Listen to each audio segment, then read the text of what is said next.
Here's a quick personal story relevant to my next sponsor. My dad was a meat executive with a big supermarket chain, and he knew a lot about meat. And so we ate a lot of meat growing up.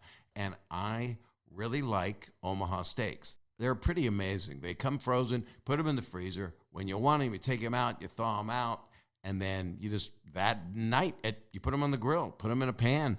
I did all kinds of stuff. I grilled steaks. I grilled, pork chops and chicken. And you can literally do anything because they have a Let's Go grill pack. Visit omahasteaks.com and enter the keyword Saget, S-A-G-E-T, in the search bar to order the mouth-watering Let's Go grill package today. And you'll get the great savings, and you'll get the tasty bonus of 12 ultra-juicy Omaha steak burgers free. That's almost 4 pounds of free burgers, let me just remind you.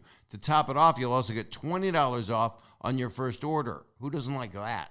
Here's to warmer days filled with fun memories and epic backyard grill-outs featuring the best steak of your life, guaranteed. Go to omahasteaks.com, use the code SAGET, S-A-G-E-T, in the search bar, and for a limited time, get those 12 free Omaha Steaks burgers and $20 off at checkout on your first order. That's omahasteaks.com. Keyword is Saget. Thanks so much, and enjoy your meat. Hey, everybody. Welcome to the new episode, nearing 100 episodes, any moment of Bob Saget's Here for You. I love doing this podcast so much. It gave me a reason to invite this gentleman over, who I get to say is a friend of mine. I know. I had friend issues as a kid, okay? It's not about name dropping. Some people just go, well, I've got, this person, that person, and they name people that have the top 5 movies. I idolize certain people since I'm a kid. So I didn't know I'd be a stand-up. I didn't know, but I had an affinity for comedy. And one of the groups that was the biggest influence on my life was Monty Python. And I got to know this gentleman who is one of the most brilliant people that I've ever met in comedy, and it's Eric Idle, and he's my guest today.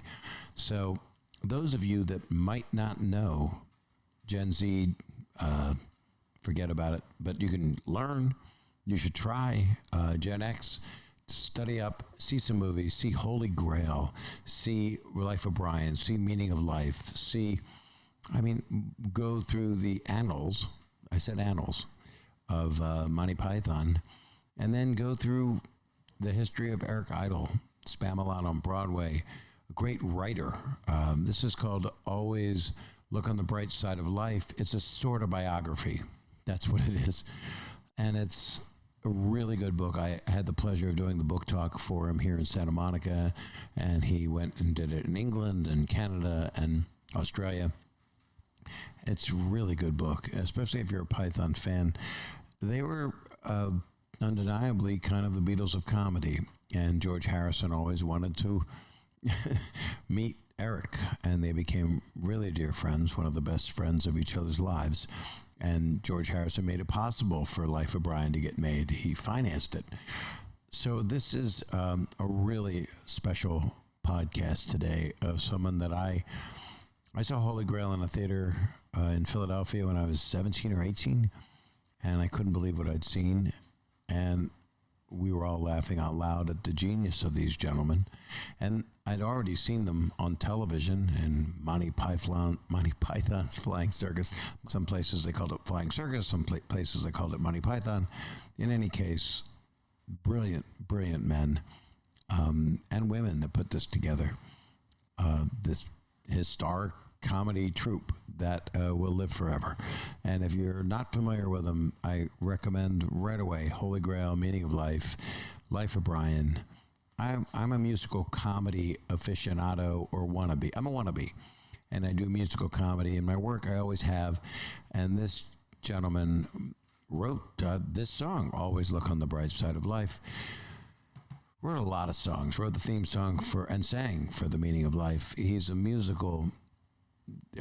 pretty brilliant man in many, many ways. And it's my pleasure right now to move into a man that's going to fill this chair, Eric Idle.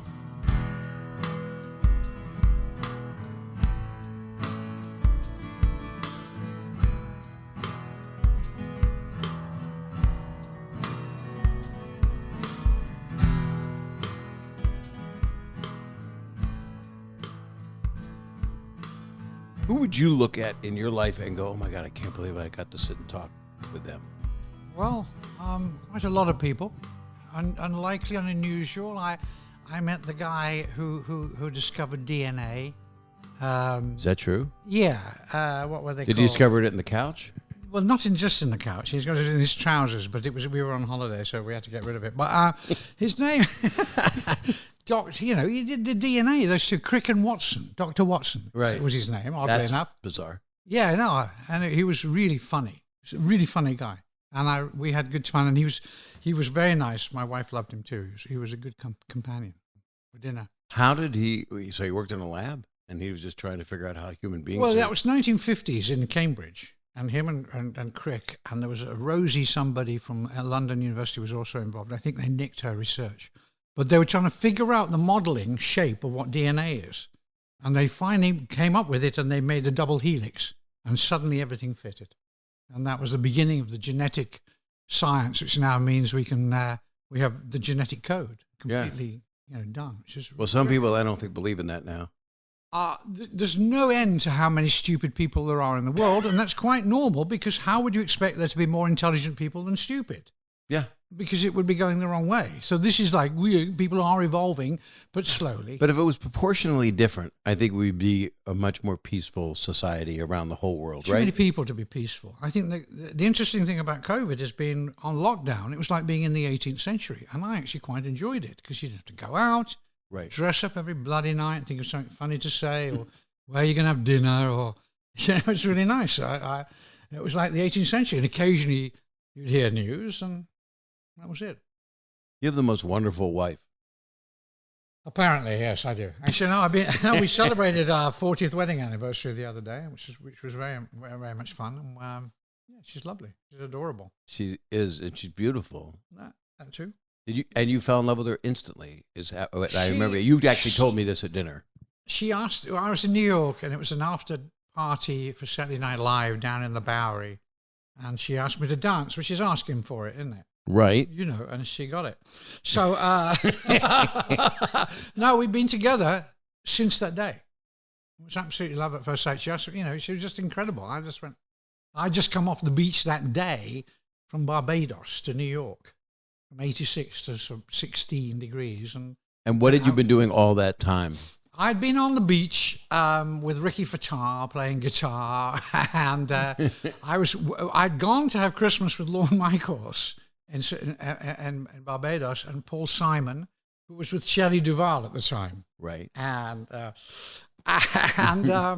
he was on 49 ways to leave his lover by that time. He was right at the edge, but he could not get her to go. It was one lover. He could not get her to go.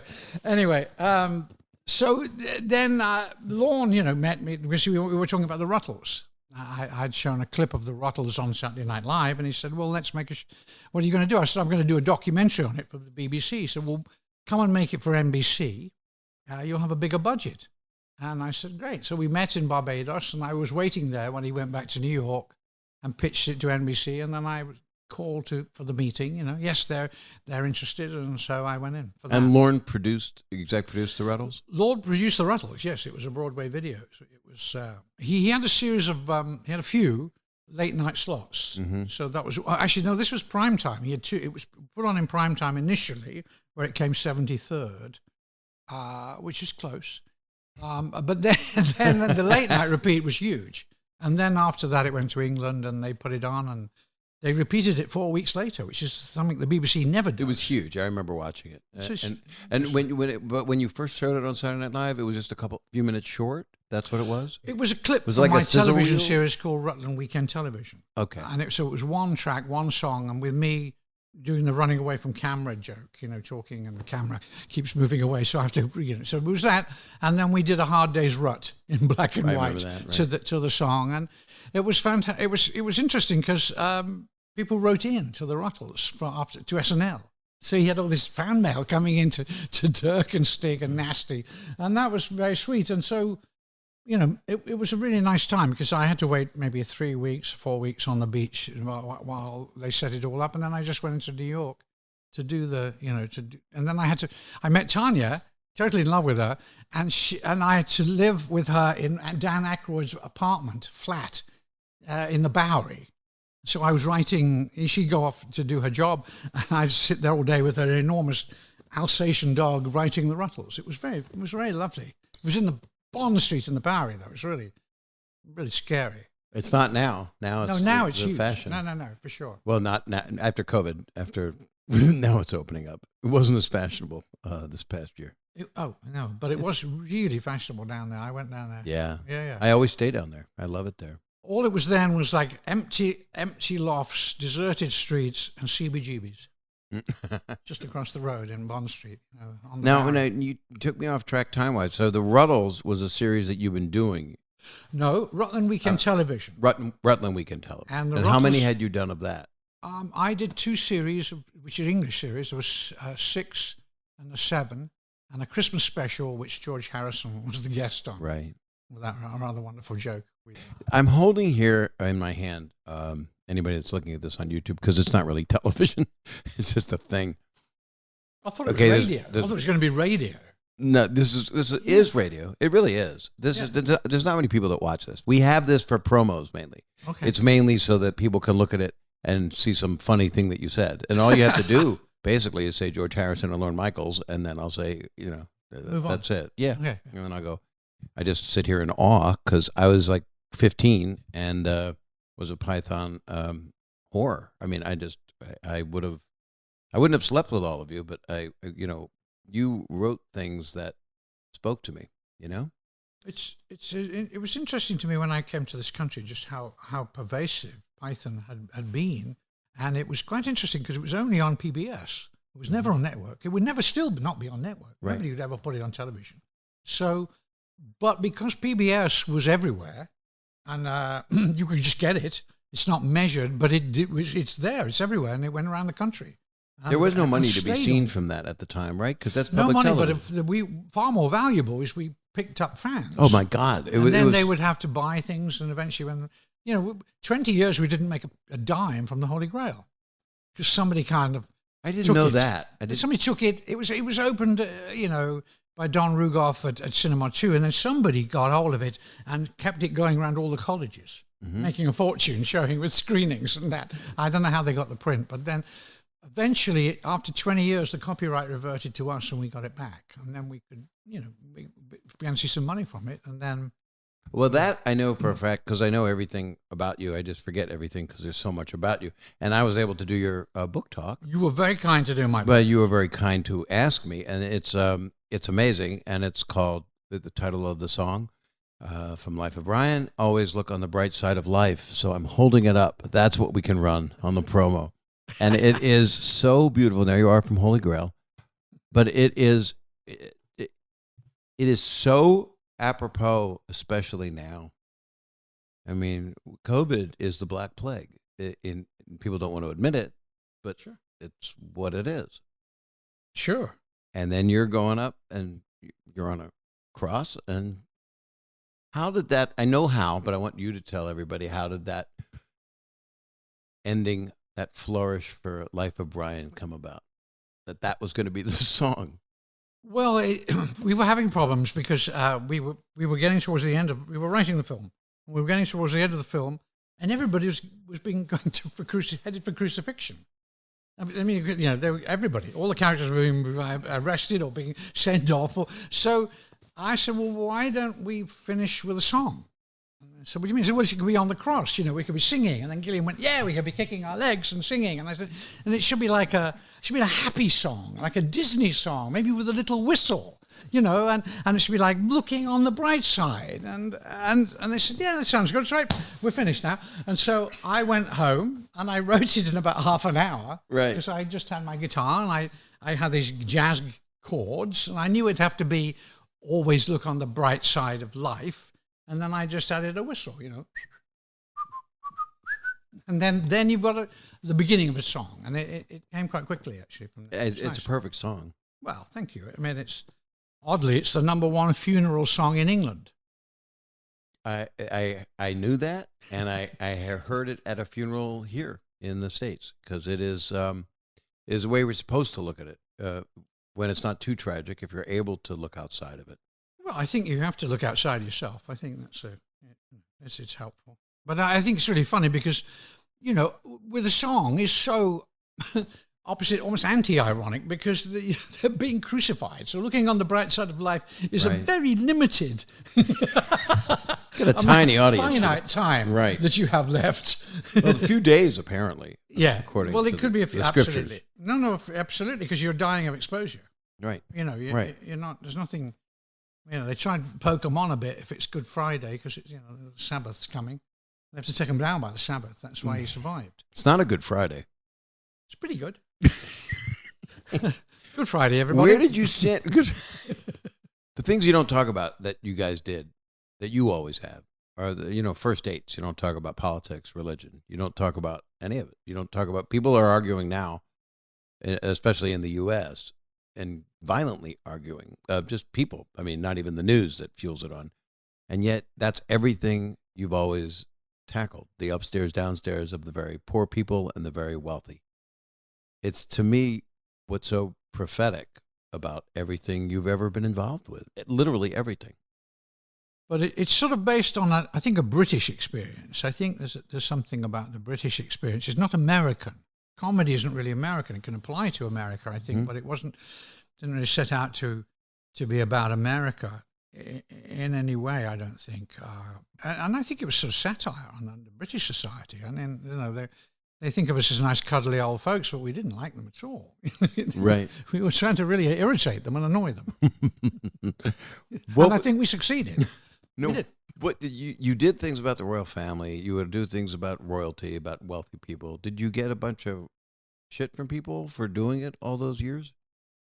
I mean, you did. No, because we were put on late on a Sunday night, and late for the British BBC is 10:30. And on Sunday nights, it used to close down at 10, and then there was a picture of the Queen on a horse, and they play the national anthem and say, "Good night, everybody. See you tomorrow." And after, the sign-off is the Queen on a horse? There was a picture of the Queen on the horse, when Never knew that. singing, yeah, absolutely. Is it still? Not anymore, because they don't close. I don't know whether they close down anymore, but the BBC thought there was people still awake on a Sunday night. Right. And turned out there was. I am. Well, yeah. And the pubs closed early. They closed at 10, so there was nothing to do and nowhere to be. So they were just feeling out whether there might be an audience here. And there were. So basically, they didn't really interfere with us. They left us alone because we were bringing in a non-existent audience already. So it wasn't until maybe the third series they began to actually interfere or read the scripts or anything. Because, the first few shows, Hugh Weldon, who was the head of the BBC, entire BBC, came down to the rehearsal rooms and said, "This is so funny." So he just loved comedy. He loved it. He said, the gas cooker sketch, he knew all the, he'd watched it, he'd made him laugh, and he actually came to rehearsals to come and say hello to us, and a little lowly comedy sketch. Do you remember how it opened? Was it an introduction to everyone, or did you open with a sketch? And what was that sketch? When the very first, was it Monty Python's Flying Circus, and Now for Something Completely Different was the movie? Monty Python's Flying Circus was first, and then Now for Something Completely Different was made. This is from an American's point of view, by the way. Sure. That's how I received it. Yeah, well, it was Now for Something Completely Different was made deliberately to show Americans because we figured they wouldn't get the TV show. Mm-hmm. And so we took the best sketches after, I think, the second series. We did the best sketches and put them together, and they were paid for by the London Playboy Club, Victor Lowndes, who ran it, and eventually actually sold it, the second half of it, to Mr. Playboy, Hugh Hefner, yeah. Yeah. So they ended up owning it, I think, but it wasn't very good. I mean, none of us liked it much. But it was done specifically for that reason. The best it cost right. 80,000 quid. That's what it cost. My God. Yeah. Did anyone see money from that? It was like four-walled into theaters, I think. It wasn't distributed naturally. It didn't come out in America. It came out in England, which was particularly annoying because they then attacked us for just doing old sketches again. Right. No, it wasn't for you anyway. But with the Flying Circus, what was the very first? Do you remember the very first episode? How that went? How that happened? I'm not even sure if the first one we taped went out first, to be honest. I think it was Outstretching Time. With a Canada might have been the first. I really don't know those things because I was never a fan. I was we're in it. Yeah, yeah, You don't yeah. go back and watch it again. I probably haven't seen some things for 40, 50 years. How old were you at that time? 1969, I was 26. So everybody was in their 20s, except John Cleese, John Cleese who was in his 72. 40s. Yes, exactly. And, has gone on. Well, you know, his claim to fame is something that all of the stuff that you guys did now, obviously, and there's no money to be seen, is running on TikTok, YouTube every second of the day. You know, say no more, say no more. I mean, that's comedy realized. That is. But that got well known because we did a show when we came in 70, around 1973 or 74. We came to LA. We toured Canada and we came down to LA, and there was a show called a late night show, and it was a pop show. The Bee Gees were on, and we did 2 or 3 sketches, and one of which was Nudge Nudge, and it was played and played and played and played over the 20 years. I didn't know about it, so everybody knew that sketch, including Elvis, who called everybody Nudge, and called everybody Squire from that sketch. And you go, hey, say no more. Elvis, yes, and he had all the tapes on his plane. Every single Python on his plane. There must have been pneumatics in those days. And Linda Thompson, his girlfriend, told me that at night when in Nashville or Memphis, were they in 2 in the morning, Elvis would make her sit up in bed and do Python sketches with him. Whoa. Hello, Mrs. Thing. Hello, Mrs. Seriously, that's what he made her do with him. Did he do the other characters? Yes. Can you imagine Elvis sitting in bed going, hello, I just buried the cat. It wasn't dead, but it's spitting up blood from the trawler well cat. I mean, the mind boggles, doesn't it? That's amazing. It's just amazing. And then he'd take all his... That's not in here, is it? I don't think so. No, it is not. And then he'd take all his guys to see Holy Grail. And they'd watch it 4 times. You know, I saw it... but at once, they'd keep going on again. You know? Right.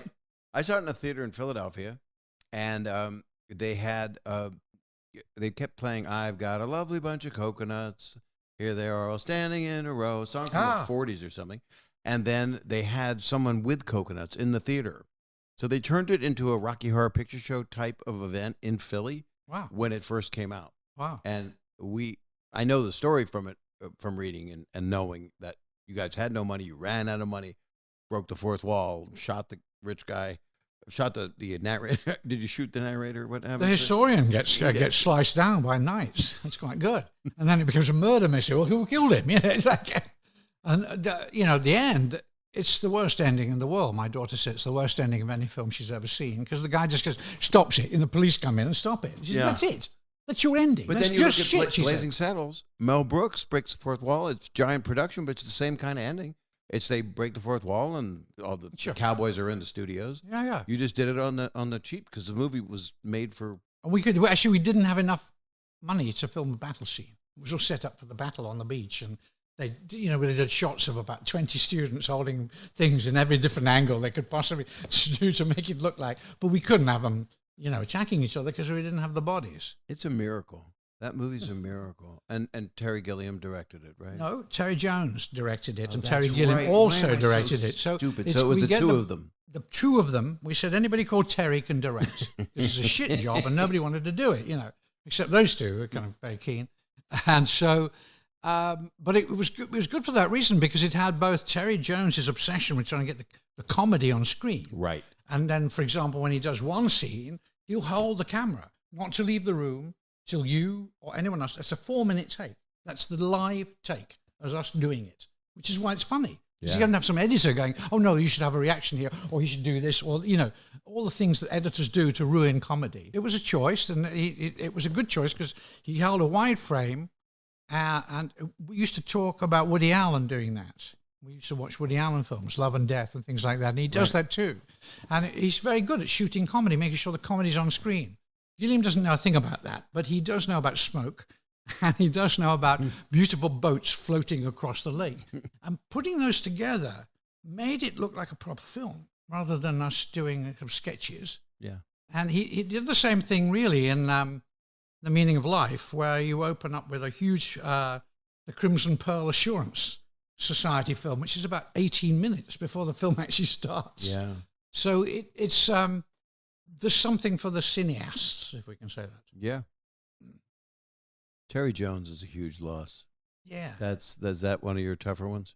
Yeah, no, I mean, they're all tough. I mean, the what? They're all tough, but sure, no, but Terry's he was so sweet, but he did it slowly. I mean, I had to direct him at the O2 when we did the concert there, and I was very worried because he was having trouble remembering words. So I put up I got, a lot of auto cues and things and cards, and it was written all over the place. I said, "Don't worry, Terry, we're going to get you through this. This is our problem, not your problem, and we'll do it." And we did it. And you can occasionally see he's struggling a little, but was it dementia? Yeah. Mm-hmm. And but he was very sweet. He actually came to a Python meeting about 5 years ago. And he came in, and he's very sweet. He didn't say anything, and then somebody offered us some water, and he said, "No." And Michael said, "It's okay. He means yes." It's like that's such a Python sketch, right? It totally. When he says no, he means yes. Okay. Oh my God! It's so much. It's so much comedy, and the whole world, and you. People don't even know this. The first 5 years of Saturday Night Live, you hosted it 4 times in the first 5 years. We turned up for the first season because we were on stage at City Centre. We did like 4 or 5 weeks at City Centre. It was a huge show, Python show. Right. And Lorne came and introduced everybody, and we met them. They all came to the opening party. And so one night on a Saturday night, must have been, Gilliam and I went along to 8H, and we went and saw them in the middle of the show. They're doing the show. It's 11:30, something like that. And it was odd because they had the Muppets. Yeah, they were those big Stonehenge-type creatures. Yeah.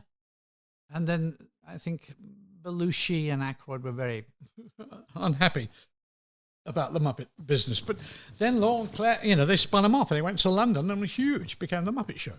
Right. And Jim Henson was represented by Bernie Brillstein, who was a friend of mine, who represented Belushi and was also obviously a dear close friend of his. Lorne's manager, Lorne's manager, really, yeah. And Lawrence, and I was Lorne did something funny to me once, because he liked to practical joke some people when he could, and I was close with Brad Gray, so we were in St. Thomas, and we were out at some beach, and I didn't know it was the paparazzi beach. And I said, "I'm going to go swimming." And Lorne said, "Oh, this is the perfect place to go swimming. Go right out there. Just take your shirt off. Just go on out there." And I just carelessly just ran out there. And then the next day, my man boobs were all over anywhere. It was National Enquirer time, so it was pre-internet. It was a lovely experience. And my friend Brad was like, "Well, what do you expect?" I mean, that's where everybody's. You went to St. Bart's. Yeah. It was St. Bart's? St. Bart's. Yeah. Wherever that is. You know where it is. I mean, it's the place where everybody goes. I stayed there. To get their picture taken, if they want it to be taken, to show their new body. body. Well, yes and no. Yeah, sure. This is the body I didn't want to show. No. It's funny. But you've been friends with Lorne all these years, right? Yeah. That's when we met him. We met him in that's the city centre time. But he actually had come to England and watched us make a show, which I did not know. I don't think we met him at that time. He came and watched us rehearse, saw how we rehearsed, and then he came into the studio and watched us do the studio day, and then finally we have an audience, and then we do it like as a live show, and he watched that. And then he came back and he pitched SNL to NBC as a mix between 60 Minutes and Monty Python. Oh, my God. That was his pitch. God, he's smart. Yeah, very smart. Well, it seemed to work, okay? So your first appearance was the second season. Do you second remember or it third. vividly? Yeah, I do, because I came in for the previous week, as you do, and it's terrifying. You sit there and you go, shit, that'll be me next. And then Chevy did a fall and really hurt himself, so he was out. And so there's not much to do in the week before you're on. Right. So I would hang out. I went to sit with Chevy, and and we'd talk, and it was nice. I got to know him, but he was in bed, so he's like, he really injured himself.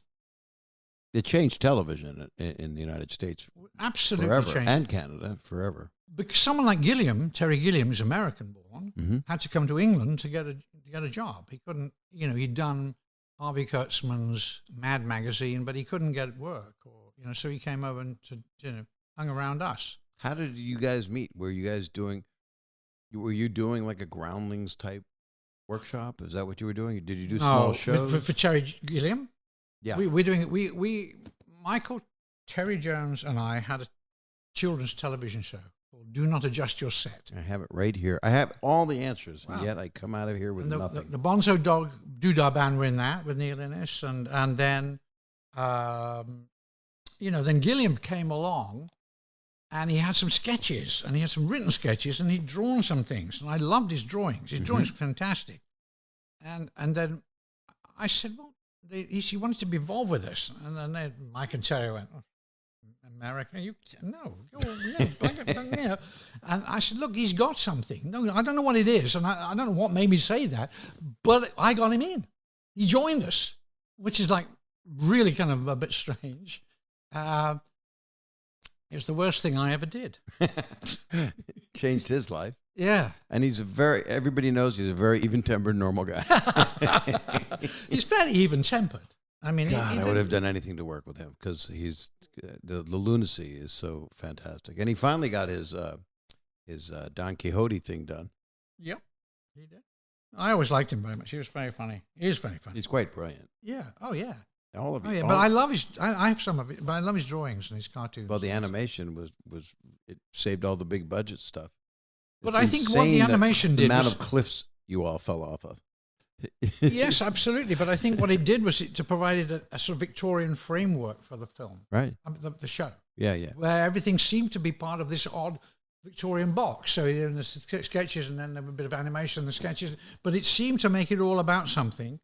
And we did try and make themes go through it.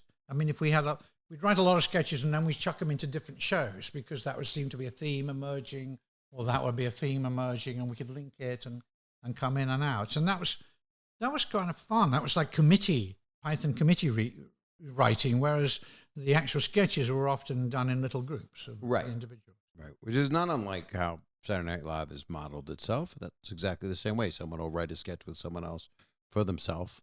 And then the ones that are group written, were those in many ways the most fun times or also the most difficult because you had many personalities? I don't think we actually, what we do group wise is tend to be shaping and putting things in and saying, oh, that's a bit similar to that. So now put that sketch there, put it 2 weeks apart. So with that was kind of fun. I like doing that because you can pick up themes and work through them.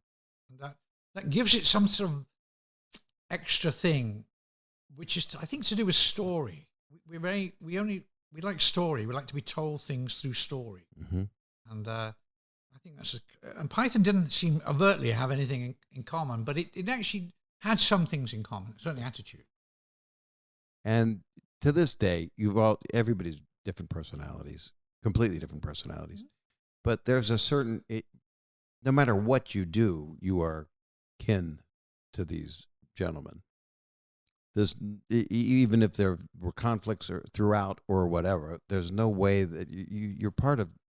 Yeah, it's Beatles in its own way, and is that what you set out to be? A football team. It's like a Liverpool football team. We'll play together at that one time. If he was running down the wing, I knew to push the ball in front of him because I knew he'd be there. You learn how to. I think we were very good at covering for each other. It was actually it didn't have any dominating ego insofar as that John could have done a show of his own, but he came and picked up all these other people to do a show with him, his own show, supposedly his own show, but wasn't. Right. And I think that was kind of smart because he didn't want to be a star of his own show. He didn't want to go the way Marty Feldman had just gone. Right. Did he not enjoy Fawlty Towers being? But that was afterwards. He did Fawlty Towers when he'd fed up with us. He was fed up. Is that how you looked at it? I mean, he left. He left Python at the end of the tour of Canada after the third series. He announced he would, and then he did. And we came down to California and had a lovely time. It was really nice. So he was. Do you think you would have stayed together? We did stay together because what happened was we did the fourth series that BBC wanted. with just the 5 of us. And they punished us by not having John by calling it, they took Monty Python from it. They called it the Flying Circus. Right. Or was it the other way around? I can't remember. They removed one or the other as a punishment. But the fact is that we then went on to write films. We got together. I have pages on this, but I can't look. It's too painful. Fuck these pages. You know what? We're going to take a quick break because I have sponsors. Good. Usually it's stuff that shaves people's parts or steaks you can buy. You can shave your steaks. Really? Yeah. Or it's good stuff. Some of it's mental health stuff. I do that. I like having those sponsors. But we'll be right back.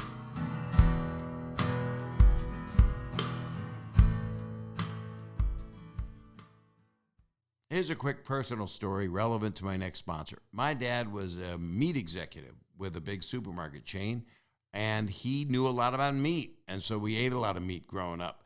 And I really like Omaha steaks. They're pretty amazing. They come frozen, put them in the freezer. When you want them, you take them out, you thaw them out, and then you just, that night, you put them on the grill, put them in a pan. I did all kinds of stuff. I grilled steaks. I grilled, pork chops and chicken. And you can literally do anything because they have a Let's Go grill pack. Let me just explain to you what that is. It's a really amazing thing, and it's really fun, especially for the summer. The Let's Go grill package, it's got 4 5-ounce butcher's cut filet mignons. I had them. They're fantastic. I put that seasoning they give you with it. They give you 4 6-ounce boneless pork chops. I don't eat a lot of pork chops. They were fantastic. They're boneless. 4 boneless chicken breasts, 1-pound package, and 4 3-ounce kielbasa sausages. I'm going to wait for my wife to come home, and then I'm going to give her some sausage. And 4 3.81 ounces, to be specific, individual scalloped potatoes, and 4 4-ounce caramel apple tartlets, which are delicious. I never had a tartlet or heard the word. And they give you that 1-ounce jar of signature seasoning. You're going to want to order more of that. That stuff is good. I just put it in my coffee. I like it. And for free, you get 12 5-ounce Omaha steak burgers, and that's a $43.99 value. So I don't know what to tell you. If you can do it, it's really fun. It's very easy, especially these days. So summer's almost here, and that means backyard grill outs, and it's just not complete with Omaha Steaks. I'm saying that. Visit omahasteaks.com and enter the keyword Saget, S-A-G-E-T, in the search bar to order the mouth-watering Let's Go grill package today. I told you all about it, and you'll get the great savings, and you'll get the tasty bonus of 12 ultra-juicy Omaha steak burgers free. That's almost 4 pounds of free burgers. Let me just remind you. To top it off, you'll also get $20 off on your first order. Who doesn't like that? Here's to warmer days filled with fun memories and epic backyard grill outs featuring the best steak of your life, guaranteed. Go to omahasteaks.com, use the code SAGET, S-A-G-E-T, in the search bar, and for a limited time, get those 12 free Omaha Steaks burgers and $20 off at checkout on your first order. That's omahasteaks.com. Keyword is Saget. Thanks so much, and enjoy your meat. If you had a show to do, say you were doing when you guys did the Hollywood Bowl, for example, we're backstage. Were people inebriated in the group, or was everybody doing caffeine? I mean, there was no Red Bull back then. Were there other things going on? We know there was sex, drugs, and rock and roll because that's what life was back then. Not really in Python. I mean... I don't picture John Cleese having sex. I think he's done it. He has a couple of daughters. But he does. It's very hard to do if you're doing silly walks. It's very hard to get your penis out. He would sneer at me so heavily if he heard that. He would be very upset, I think. He didn't like silly walks because he didn't write it. Oh, that's interesting. If he didn't write it, it's not funny. And it's all over the internet. It is. Silly walks. Oh, my God. There's a silly walks day in Europe. Yes? In some January or February, it's like a silly walks day. It's written by Mike and Terry. Oh, my God. But John performed it consummately because his body was fantastic. I mean, he was a really good right-wing footballer, soccer player. Didn't know that. And, if you see the Philosopher's Football, he's on the right wing, and he puts the cross across to me, and I'm Sophocles, and I head it into the net. One of the finest little goals. It is offside, though. They were right. So, Spamalot, question, I'm jumping. Spamalot is an annuity. Spamalot was Well, it probably is, except have you seen any productions on recently? no, but we haven't been able to. Exactly. So they still pay, right? They can't pay when there's no production. Ah, okay. So people have to be in the seats. so I wouldn't be. It isn't quite an annuity then. So let me do the math. But it was an incredible windfall. It absolutely was, and certainly something I never saw coming. And it was a really nice time in my life to get that, because my daughter was about 12 or 13, and she loved the show, and we were able to go to New York a lot and see the show, and it was fun, and yeah, it was lovely. Was it Most 4 wonderful years? experience of my life. Did it run 4 years on Broadway? It ran for about 4.5 years on Broadway. Yeah. And, well, it's been running ever since. I mean, I think something like 30 million people have seen it worldwide. Now, everybody wants to know, because I want to know, and we talked briefly about it before we started doing this, which is a movie of Spamalot. What's involved? Is it? Does Handmade Films exist anymore? Or it's gone with George? No. He was a robber baron. We had to sue. When George finally got rid of him, he owed Handmade Films $30 million. George. So it was basically just working for the arts. He was doing what he loved. At first, I mean, The Life of Brian was the first film, and they made money on that, which was a mistake, because they were Bialystok and Bloom. They didn't want to make money, so they had to collapse it and sell it to the Dutch Antilles or something, because he was supposed to lose money as a tax dodge. Not a tax dodge, I mean, it's a write-off. Right. But oh my God! Exactly. Did you come to? It was This literally is George Bialystok and Harrison Bloom. we're talking about, by the way, Oh, just sorry, so people know. Yeah, right. Yeah. Right. What- George Harrison paid for the entire budget of The Life of Brian, which was $4.5 million in those days, which is quite a lot. 15 now, 15 to 18. At least, I would think. You wouldn't be able to make that movie for that. You can't shoot over there right at the moment. Well, nobody else would have made that. You can movie. shoot over there, we but you came to can't Hollywood. film over there. But we made it in Tunisia. But we were bought by EMI, who then read it and went freaked out and crazy, and so Yeah, how the hell did that get made? I mean, we're talking about what people would consider to be sacrilege, and I showed it to my wife, she's half Sicilian, raised very Christian, and just loved the movie because it was able to accomplish something, dealing with a faux Jesus character. Yes, because it's not mocking Jesus. It is actually a nightmare to be mistaken for the Messiah. That's the brilliance. Is a terrible nightmare. Yeah. And no, you will tell us, and I think that's what we found after it took about 3 years to write it bit by bit, but I think that's one of the things we found that I think was quite interesting, is that made it literally about a guy trapped in a nightmare. Yeah. And that you sympathize with his nightmare, and he ends up being crucified, and there's this bastard next to him singing to cheer up, So Graham Chapman had a humility about him. Graham was the best lead. I mean, he really was. He was a genuinely good actor. And Holy Grail, he had an alcohol problem, so he couldn't remember more than one line. So if you look at the cutting of the film, it goes, "I am Arthur," line. "King of the Britons," line. "Whose castle is this?" line. That's why it's so great. It's great. He makes these announcements, and then they cut to other. I didn't know, but it was out of necessity. I had I memorized the movie. I know the movie by heart. Okay. Yeah. Well, that was Graham, and For Knights of St. E, are they on ladders? Is that what they're on? With a robe over it? I have no idea. That's all I needed to know. I mean, when a stage show, they're on the Hanker's area. Would have to wear, those Right. feet stilts. Mm-hmm. And then he had a stick, I think, to steady him with an owl head on. So I would go to Equinox, and I was doing this play called Privilege by Paul Weitz, and Hank was in Spamalot. And it's so funny. Kevin McCullum is calling me, and that is the producer of Drowsy Chaperone that Casey Nicolau directed. Wow. Kevin is one of the producers. I know. I saw Drowsy Chaperone here in LA. I took over for Bob Martin. That's right. I'd forgotten that. And Bob Martin. Of course, that's your connection Didn't with you love Casey. Drowsy Chaperone? I like The Judge's Happened very much, yes. Yeah. And I thought he was very good. My wife has never forgiven Bob Martin. Why? What did he do? Because he didn't put an intermission in. No. He went off and had a pee, and the entire audience is going, how dare you go and pee when we're desperate and for I one? played that part. It was only 70 minutes to play. And there's a pee break built in for the person who plays Man in Chair. That character right before that intermission. He does. Oh, no, it's right after it. He's right after. I can't even remember my cue. Hate It's when him that because you're bursting for a pee. You are, and there's a horrifically racist bit that follows it.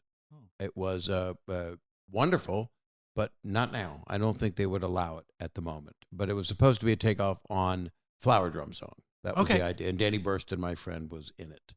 But anyway, Mike Nichols directed Spamalot, and Hank Azaria and was in it, and I would jog next to him on the treadmills, and he was in quite great shape because he was dancing in armor.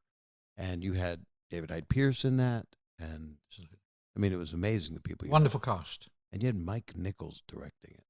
Absolutely. And the best director I've ever worked with, and the best, most helpful person I've ever written for. I mean, he was just amazing, immaculate, because he was a comedian. He started off as a comedian, of course, with Nichols and May. And oddly, when I was at Cambridge, at college, I loved Nichols and May. Mm-hmm. And I had the records and played them. And then when I came to America in about 1975, I went to a party, and this guy we started to talk, and we were funny, and we talked, and we went on for about 2 hours, and we did, and this, and we talked about art, literature, then funny, and I said, who was that? And he said, that's Mike Nichols. And they went, oh, God.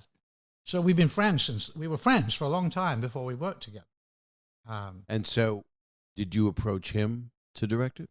Yeah, I mean, Bill Haber came here, and I had all the dolls out and the records things, because they're little life-size dolls. I showed him what it would look like, and the script, and I played him with some of the songs we demoed, and he said, I'm in, And I said, well, a workshop? He said, no, this stuff's worked for 30 years. We don't need a workshop. Right. So, okay. So, and then on the way out, he said, well, who should we get to direct? And I said, well, obviously I'd love Mike. And he said, well, yeah, everybody would love Mike, but, he doesn't, it takes him about a year to get back to you, so he's so in demand. So I said, well, just send it to him anyway, because he likes our songs. He'd love John Dupre's songs that we'd written. He'd love them. And from The Meaning of Life, we'd given him all the songs. And he came back, and I picked up the phone 3 days later, and he said, yes, yes, yes. And then when did you hit the ground from there? Another year, because, it's. I think he had to become available, the deals had to be done, it's one of those. But still. I went up to him, I saw the play.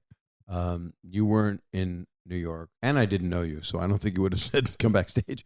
But I had met Mike Nichols, and I knew him through Diane Sawyer, his wife, and I saw them in Esca, the play, the wonderful restaurant that was, I'm sure you ate at, the seafood, whatever. I'm sure Mike took you there. It was one of his favorites. I walked up and I was complimenting him on the play. And he said, what's your favorite thing in it? I said, what killed me? And I saw it a few times. What killed me tonight is when the people are doing the reenactment of From Fiddler on the Roof, the bottle dance. And they're going, hey, hey, hey, hey. And very slowly from the left of the proscenium of a bale of hay is being dragged in a wagon very slowly, very Python style, across the entire stage. And it was just a one time, as it's about to leave proscenium, they just point and go, they point at it. Went, hey! And it was good. So... Casey Nicholas joke, not mine. It is. Yeah.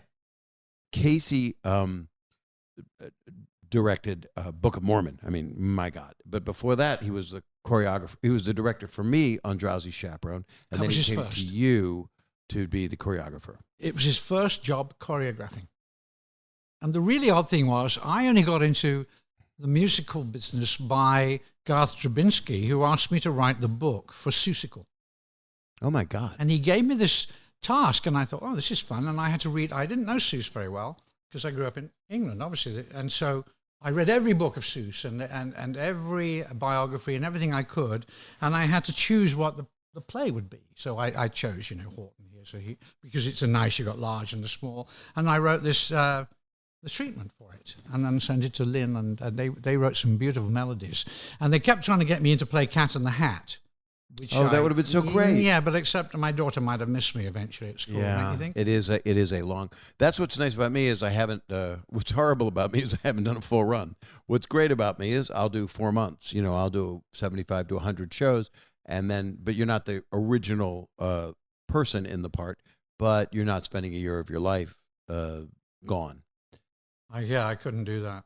So I'm all over the place because I just want to be. But when Spamalot happened, I remember what that was. I saw a lot of the accolades. It was a big thing.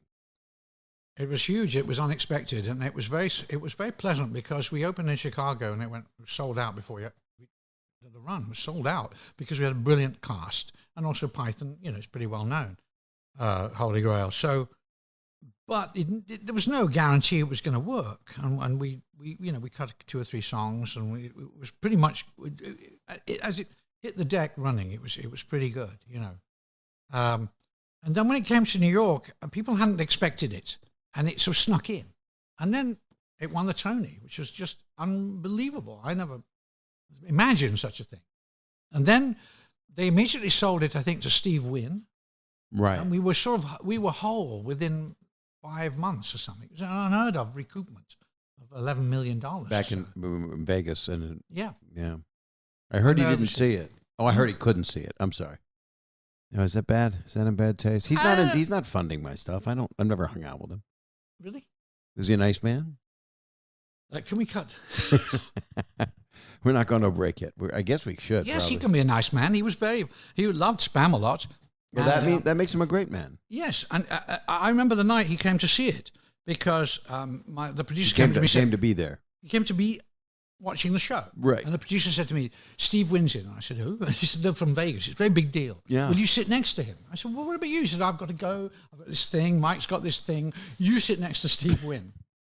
So I sat next to Steve Wynn. He must love that. I mean, if he's a Python fan. And after about a few minutes, he said, Vegas is going to love this, he said, putting his hand on my knee. I said, well, it might, but I'm not very fond of it. But Vegas is going to love what I'm doing to you. Yeah, but then he gave us a ride home on this enormous 747, with dogs. Tanya loved it because he had his dogs in it. Mm-hmm. And he rode us home, and he was really all over it. And then I went to Vegas, and I saw every show there because I thought, well, we have to adapt it for Vegas in a way. And but you didn't put people on trapezes. You didn't Cirque du Soleil it. No, but I thought we could have gone a bit more extreme because we had to cut it down. You had to cut it to Vegas. They don't want you to come back. They don't want an intermission. Yeah. So you do 70 minutes, bang straight through. Right. So you have to take out 20 minutes or something, and the intermission, and then it's straight through. Were there any talk of more burlesque in it? Were you going to go that route with it? I suggested to him that at night time the girls should be topless. Yeah, I knew you would because that's show business. That's show business, and it's also it's Vegas. Your roots. When you look at the many things you did, a wonderful.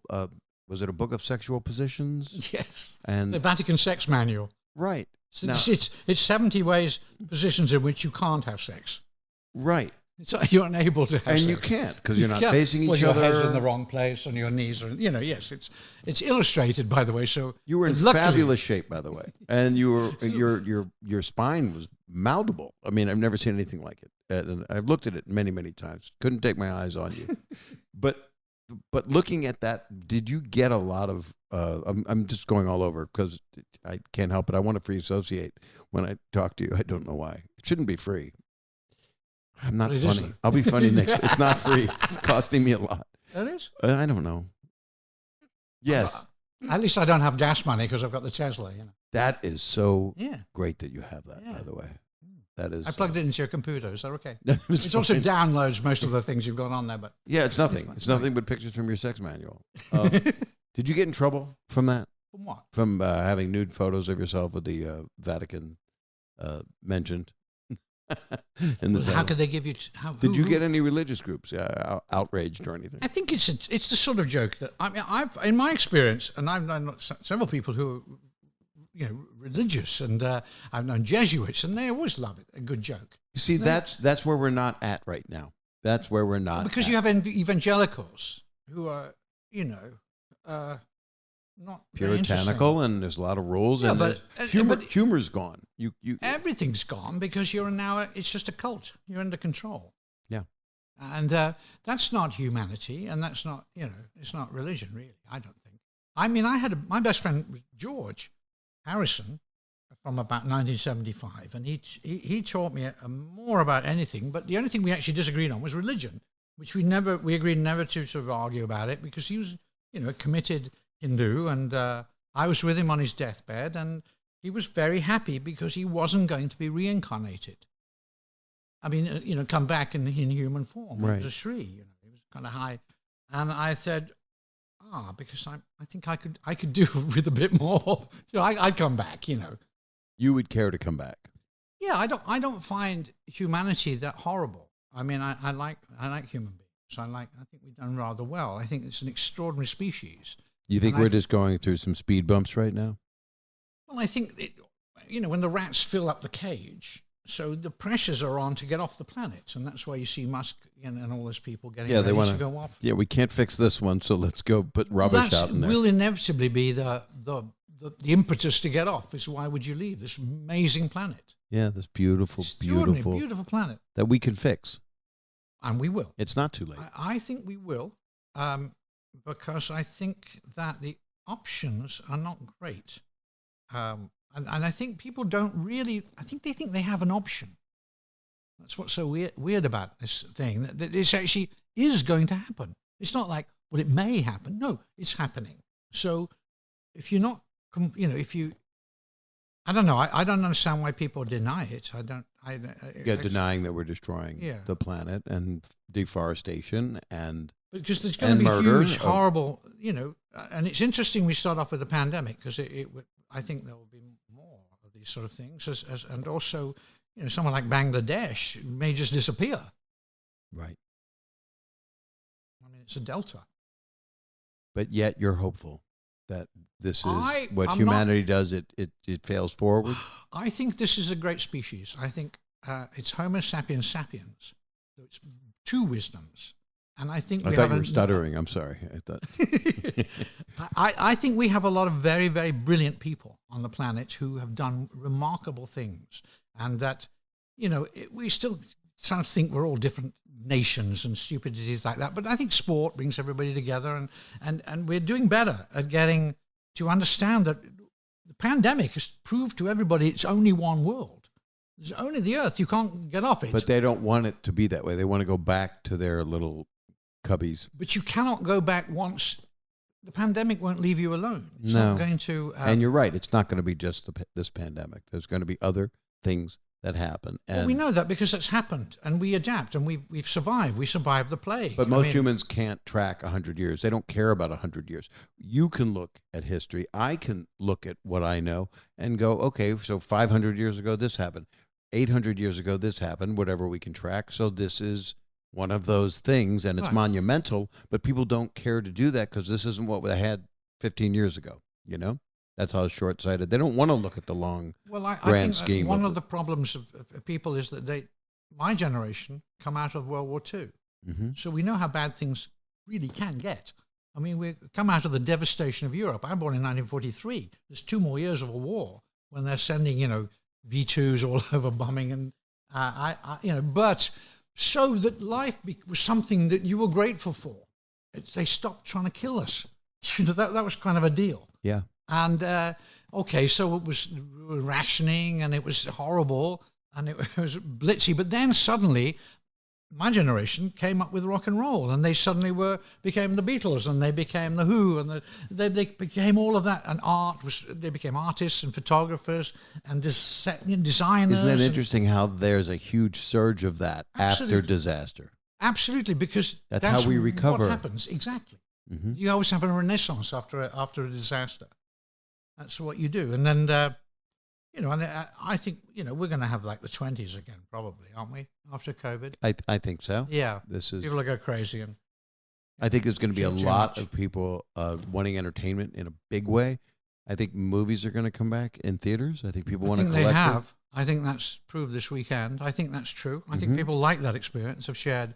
And we are very societal as an animal. We like society. So we'd like to be in a theatre experiencing things with other people. We'd like to be in a cinema experiencing things with other people. And kids with schools, that's been a disaster. That has been a very psychologically, for their lives, this will be a hit. That is PTSD for kids. Not the last that they're going to have. It'll be very, I don't know. It'll be very interesting to see who prospered and who didn't. Right. I might have liked it. I didn't have many friends as a kid. Exactly. I think the Swats will have liked it. And people who were bullied will have liked it. I was bullied a bit. So, I lived in Norfolk, Virginia, and kids would say racist things to me. Really? Yeah. They would, they would. Well, America's famous for that. Right? Well, I don't know why. I mean, they just came here and slaughtered their natives. Well, but didn't you guys do that originally me? in England? Not you.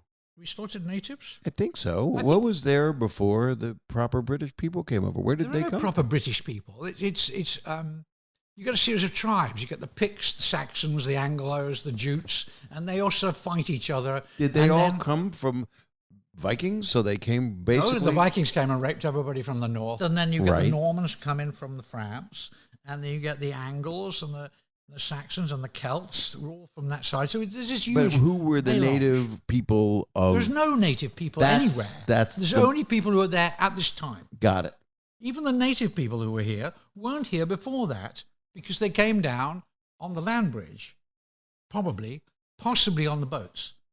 Not many of them. They came from, over from China, up that way. You've always had a huge knowledge of history. So in school, did you study everything that had to do with where we came from? I was in a boarding school from the age of 7 to 19. 12 years in Wolverhampton, which is not a pretty place. It's miserable. And so there's an awful lot of time at boarding school. You have all the evenings too. You have not homework, but you have prep. And then you got all the weekends. And there's like 14-week terms. So I found my escape through reading. And I like reading. I studied English literature, history, and geography. And I think those are, they tell you where you are, what you might be thinking, and what can go wrong. No, I think they're a very good basis for an education, for a survivalist, which is sort of what I am really, trying to still stay alive after World War II. Right.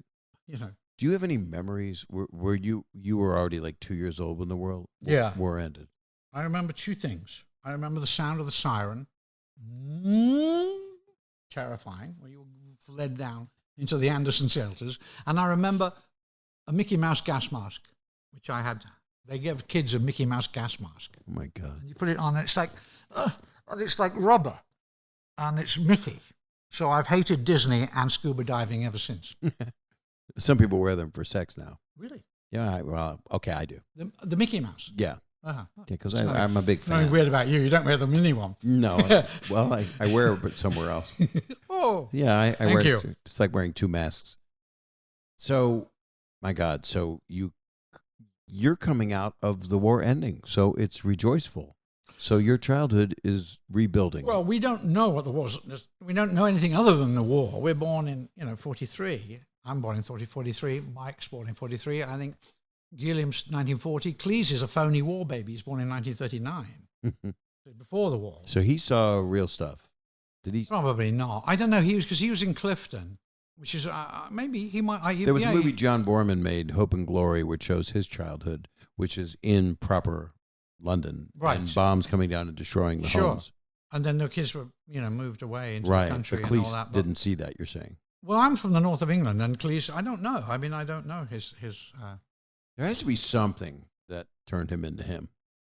There had to be some definable moment. Well, I think the fact he was probably 6'1" when he was 12, and that's people true, right? laughed, right? And then he decided, well, I'll decide when they laugh. So he would give.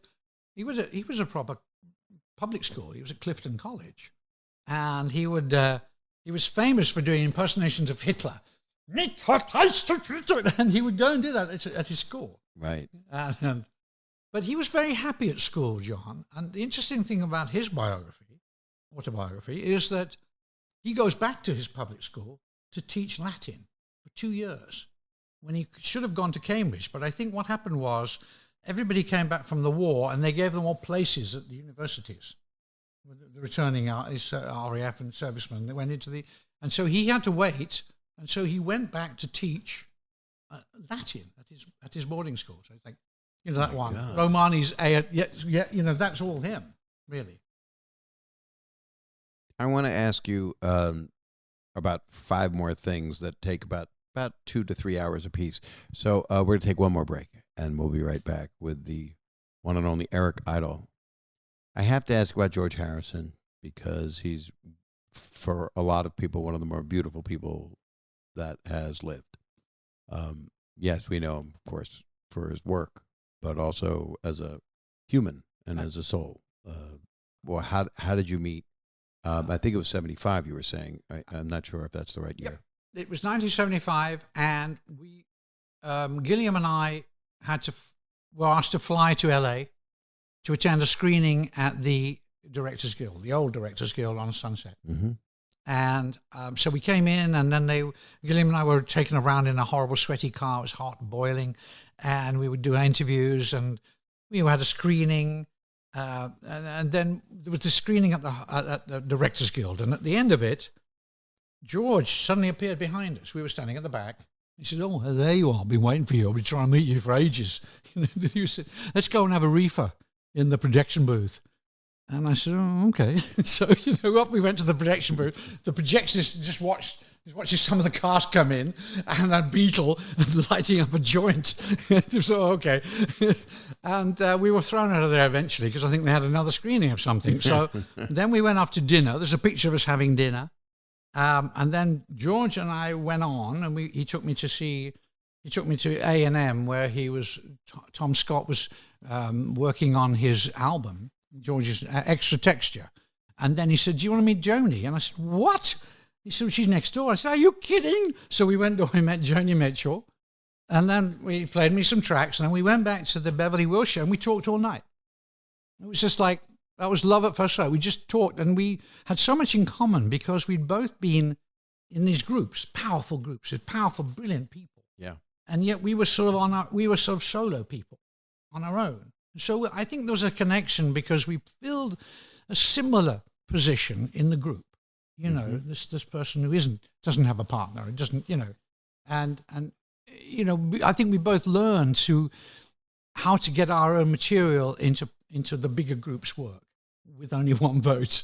So George had to wait for a long time, to get his, he could have one track on an album perhaps. And yet he wrote possibly the most brilliant Beatles songs of all time. I mean, Here Comes the Sun isn't it? Well, My Guitar Gently Weeps is an anthem. I mean, and I was just listening to All Things Must Pass. Yeah, I love that. Well, that's an anthem for right now. I mean, relevance. But what keeps you relevant is that you're right on the cusp of what humankind goes through. But George was very, very. I mean, the first thing he told me is it's all about death. He said, "It doesn't matter how much money you make, or if you're the most famous people in the world, you're going to die." Yeah. I realised that. I thought, "One can't take any of this with me. What am I going to do with my life?" And what he did with his life was prepare for his death in a very interesting way, but do good, to really help people and to be a spokesman. And, he single-handedly brought Indian culture into the West. Yes, he did. And this is a rock guitarist from Liverpool. I mean, you can do anything if you set your mind to it. And he brought the other Beatles to the Maharishi. Is that how that happened? He did. And that's true. And off they went to India. And I like the Rutles version. They met Arthur Sultan. But George would always refer to them as the Rutles. When he was talking to me about the Beatles, he said the Rutles when we were in the Rutles all the time. And I actually gave him a Rutles guitar, and there's a picture of him, and he looked so happy getting this Rutles guitar. So he had your whimsical sense of humor.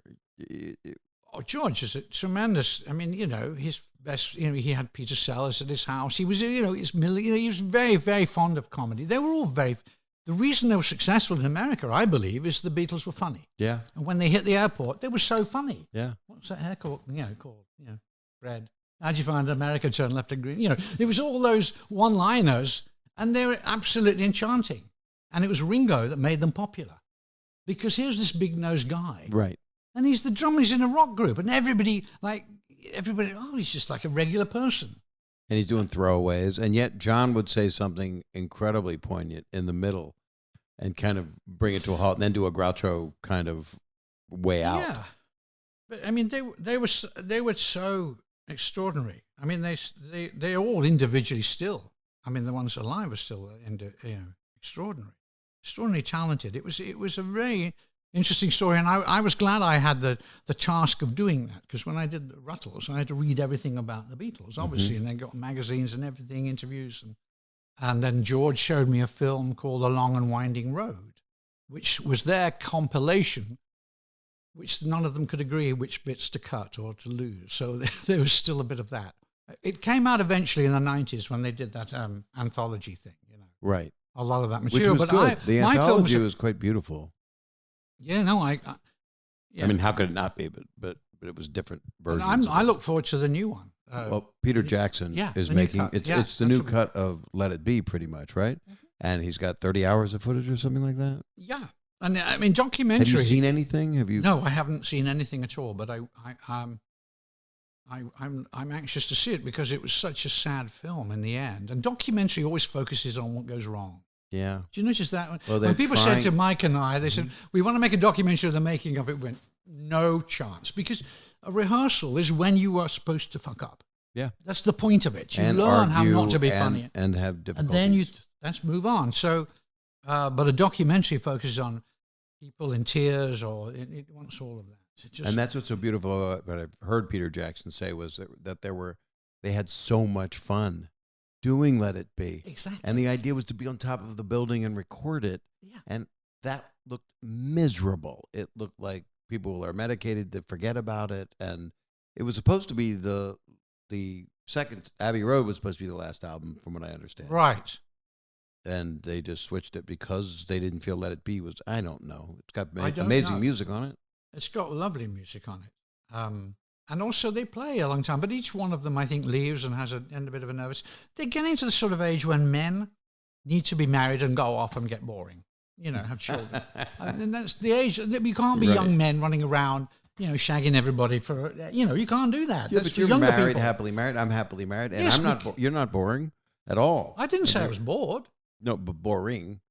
You said you had to get married and get boring. No, but I think there's something about youth that communicates in rock and art and comedy, particularly in comedy. Yeah. Right. And also saying things that aren't said, and that, that these people are moving on and you're moving up the ladder, Yeah. So you were, how many people were around when George was passing? You said you were there. Well, it was a couple of weeks, and we came back from France, and he called me in France, and he said, I said, how you doing? He said, I'm doing all right. I'm writing the liner notes for my album. I said, oh, how's it going? He said, well, it's going all right. And he said, and if I don't do them, then you will. And I suddenly realized he was going to die. Or that was in the frame. This was in France. And then we came back, and then he was in this house. He was actually in Paul's house. Paul had lent him this house on Coldwater. Mm. And, he was occasionally, he'd be racked by pain because he was a tremendous smoker. I'm afraid the harshest thing I think I've ever done is at his funeral. I said, I'd like to thank Marlborough, without whom we wouldn't be here today. Comedians, eh? Yeah. But I haven't been to a funeral where that hasn't happened. I did it with my parents. I haven't been able to do it with like a sister. I wasn't able to do a joke. You do need a laugh. Mm-hmm. I mean, you were at Robin's funeral, right? I was at Robin's, memorial anyway. Yes, I sang a little song with Lily. I wrote a little song for him because I still can't address his absence. Actually, I haven't quite got used to I haven't given it up yet. When I talk about him, and I wasn't as close with him as you were, but he was more than an acquaintance. I was 22 when I met him, and he was. When you mention him to people, they get quiet. Yeah. Because it's the absence of kind of this heroic centaur angel person who could basically do just about everything. And yet, suffered so quietly all on his own. And it was so tragic because we were on stage at O2 And I kept calling him, and well, I not kept him because I was directing it, but I said, come for the last night, because we had a bit, we wrote it into the show. We did blackmail, and we'd bring somebody on in a brown paper bag, and it was a celebrity. And every night somebody came up, Stephen Fry or somebody else, a lot of people came and did it. And I wanted Robin to do the last night. And he said, "Oh, I can't go on stage." And I said, "Well, you don't have to go on stage. Just come and watch us, because you're such a Python fan." And then he didn't, because he was going to come with Bobcat, and then something happened and they didn't. And then the next thing, Eddie Izzard called me from Edinburgh saying he's gone. That was just such a shock. Mm-hmm. And, terrible. And but he did have this, disease. Yeah, which is, we're finding out more people have it now. It's being diagnosed as that. But it's the most awful disease, because it makes you paranoid. He made him think that his wife was betraying him. Every time she left the room, he was convinced she was betraying him, which is awful with a beautiful young new wife. I mean, when he met her, he told me, I found my Tanya, he said to me. Right. Which is my wife's name. And yeah. I said, oh.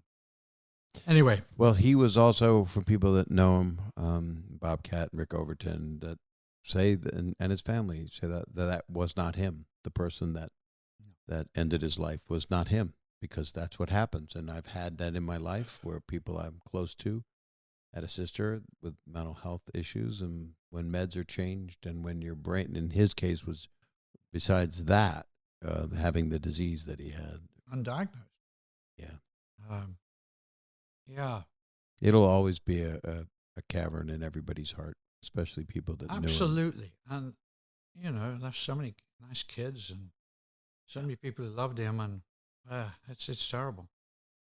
But on the bright side. On the bright side, yeah, you're here, and you gifted me by coming over to do this. Oh. No, I'm being honest. You're one of my, if you would have told, people always go, well, if you would have told your 16-year-old, 17-year-old self, honestly, that you were going to be here, and I was going to get to talk to you and get to know you, I would have never believed it. And yet you're hopeful about things. I'm an optimist, especially in the mornings. I think I'm an optimist by day and a pessimist at night. But the things I can start the day, but I think that's a boarding school gift. It's so miserable and so horrible. And then the next day maybe better. Oh, we have a game of football, or we'll go, creep out the back, see if we can find the girls, go over the wall, get some beers. And so we would, it was all about rebellion, really, and escaping from things. So, but everything, even in Holy Grail, I'm not quite dead yet, and that's a pure optimist. But you're calling it, please, and don't be a baby. I love that line. Oh my God, that's Cleese, I think, at this point. Don't be such a baby. It's really that is, but that says everything. That just says it all. That's if you're walking in a sick ward and people are really, really dying. And they go, you don't know the pain. Oh, stop complaining, But I'm not dead. Or even in Holy Grail, I just want to sing. Who was that saying that? Who was the actor? Terry Jones in the film. Yes. Yeah, he was the yes. The kid. Well, who was the kid of the king? Yeah, it was the and Michael Terry Palin Jones. was the I never recognized him because of the prosthetic skin wig and the very thin oniony hair. I just want to sing. I don't just sing, Father. He's all weedy. It's lovely, Terry. I mean, he's got this white, terrible skin. It's all, blonde hair. But so Father, I'm an idiot, and I loved him so much. Meaning of life. Everybody only talks about one of the main things they talk about, besides, having sex in a sex ed class as a professor, is Terry Jones in that giant cavern. Mr. Creosote. Oh my God. And we won the jury award at Cannes Film Festival for Meaning of Life. And the chairman of the jury was Orson Welles. Oh my! And he went. No yes, way. Absolutely way. So it was the most self-effacing. And he award. went to Michael and said that Mr. Creosote scene was the funniest thing I've ever seen in my life. What a self-aware, unusual thing to hear from a very large man. Exactly. Well, who else would know how funny that is, but except a very large man who was also a glutton. Addicted. Yeah. And there are 14-year-olds today that are saying wafer thin mint. They exist. Wafer thin. Oh, wafer Wafer thin. Yeah.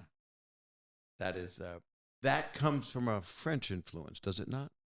Oui, that is right. Well, because I was the French waiter. Mm-hmm. And I said, I love that scene because the camera, we finished all that and then Jones is clearing it up and saying, woo, you know, he does a little poem and it's terrible. You have to throw vomit over him because he's anti-Semitic. And then I'm the waiter and I take the camera out and we go for a long walk. I tell you about the meaning of life. And there is a little house, you know, and he's telling you, and he said, the meaning of life is very simple. My mother said, she sat me down, she said, son, be kind to people. Love everybody, and you will be happy. And that is it. Well, fuck you. That's it. That's all, you know. Fuck off. And I really like that. I mean, Jonesy gave me that role. He was supposed to do that. And he said, I think you'll do this better, Al. Which is really sweet, isn't it? He did that twice. Kind and he did that twice on The Meaning of Life. He gave me the little Protestant wife with Graham, talking about the, you know, we've had sex twice and we've got 2 children.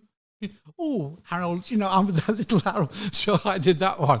Where I thought that's another kindness of Terry. You know, he was a lovely man. Yeah, I always felt that when I spoke to you about all of the gents, he was terrific. One of your special. Terrific. Yeah, yeah. Is there any? All the nice ones are dead. And you're not quite dead yet. Oh, I'm not nice though. You are nice. No, secretly. I've seen you. You've never been a prick to me though. That's the thing. Yeah. What is it? I don't know. I don't get it. Why don't the you opposite? like me? Well, you're funny, Bob. Oh, I love you. It's hilarious. Oh, God bless America. Know that? Yeah. Yeah, right? ML, yes, for sure. I've lived here. You're dual citizenship, Listen, correct? No. Traitor. What do you mean traitor? To what? You're a British citizen. Alas, yes, but I'm a, you know, I wasn't calling you a traitor. I'm saying there are people that would say because you live here. Yeah, well, I live here because it's wonderful and I love it, and I've been here 26 years, and my wife's American, my child's American, and you know, we decided that we'd rather bring up a child in America, in California, than in another 15 years in rainy London. You know, right. So that was what sort of motivated us to come here, but I've loved it, and America saved my life 2 years ago. The clever doctors, brilliantly, and I love America. I'm a very big supporter of it. I'm not blind to things that aren't right, you know, don't work for me. But it's my privilege to be able to comment on that. But I do love America and Americans. I think they're fantastic. I love America also. I also love going to England quite a bit. And I do love, you know, you have your house in the south of France, and that's Provence. It's not the south. Yeah, Provence is lovely. What's the address? 32 Dibley Gardens, Redditch. Is that really it? No. Dibley Gardens. I was like, how could Redditch is in England. Oh, yes. Yes, sorry. And Connecticut. Because we've stolen everything. You have a Redditch? Oh, I said Greenwich. Sorry. Oh, no. I have a red itch. Ooh. Yeah, because late at night it's been very... Pretty mean time with that one then, very dry during COVID. That bat cream I got doesn't work. The only other thought I had to ask, because is there one particular... I know the answer is going to be no. Is there one particular movie, television thing, something that you even... Is it Spamalot? Is it one of the films? Is it Meaning of Life? Is it something that you go, this was the most glorious of all of it? Well, it's a strange life, because obviously when you make a film, you don't think of the film as the entity that people see. You think of it as the experience of which you underwent for 8 weeks or so. You remember the filming. And so, you know, there were many great high points. I mean, I was. You remember those girls who were pushing Graham off a cliff? They're topless and they're wearing... I remember them very well. I had to spend an afternoon in a dressing room with all of them, and it was raining, and that was kind of hard. But it wasn't the only thing that was kind of hard. But were you single then? No. Chani was at home. I wasn't. You know, I didn't do anything about it. I wasn't Larry or anything. No, but it was kind of pleasant. There's nothing to do. I mean, they have no... I've been around that. You can't help it. It's pleasant. But I think the happiest thing I ever was in show business of this stuff was that Mike Nichols had the AFI did a thing for him, honoring him. Mm-hmm. And at the end, I had to close the show, and I came on behind Garfunkel, Paul Simon and Art Garfunkel, who just sang, all the ones from his film, and I came on in drag, dressed as Emma Thompson in Angels of America, with the 4 wings and the 4 wig. And I came out, and I'm looking down. There's Holy Oprah, shit. there's Geffen, there's every major person in Hollywood. And I'm going, something's in life are bad. And I went through the audience, and I just thought, I love my life. I love my job. This is so great. And they were laughing, they right? all like, Were they laughing? Oh, yeah. And then I went straight for Emma Thompson, who fell off her chair. She couldn't believe I'm there with the ball, looking like her. Well, not much like her, but certainly in her costume. That play of all things. Angels in America, brilliant. Oh, my God. And then I went up to Mike, and he was in tears, and it was just... I thought that was a perfect moment for me in life. Rarely when you're performing do you get all the feedback or the pleasure out of it. And right. That would have been like Always Look on the Bright Side of Life done live, because it has the same tone to it. It has it's about the most tragic subject. I mean, you're singing a song in show business way about AIDS. But that's not the context of what it was. You're sending up something for everyone that kind of takes. Well, it's not about AIDS. I mean, it's just about Angels death. in America is about. AIDS. Death. Oh, I see what you mean. Yeah, but singing Brightside, they obviously. No, I didn't mean Brightside. I meant the Angels in America. Yes, absolutely. And that. I don't want people to think that in Life of Brian that also singing that song had to do with AIDS, because that was not. That was the other disaster. It has to do with death. Correct. We have to face death. It's this one thing we have to face, and I don't find that people who are old actually want that much more. I mean, you get that. I've had enough. I think that's it's an interesting thing for all of us to come to terms with, and. You're going to say no to this. Do you want to go out on a song? I don't know. How did you get the guitar in your hands?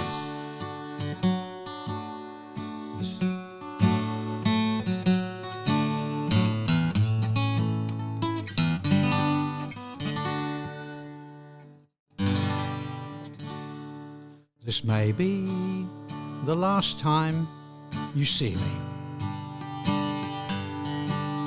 This might be the last gig I do. At the end of today, I may just pass away. On the other hand, so might you.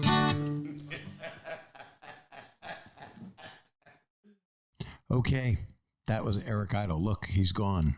He left, but he sang a song at the end, and he's an idol of mine. How could his name be Idol? I just don't get it. It's like your last name's Icon.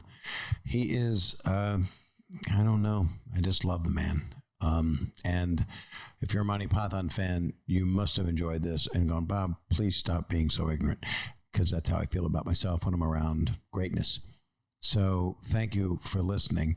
You can get this book. You should get it. Always Look on the Bright Side of Life, a sort of biography, because it kind of culminates where we're at right now. Look where we're at right now.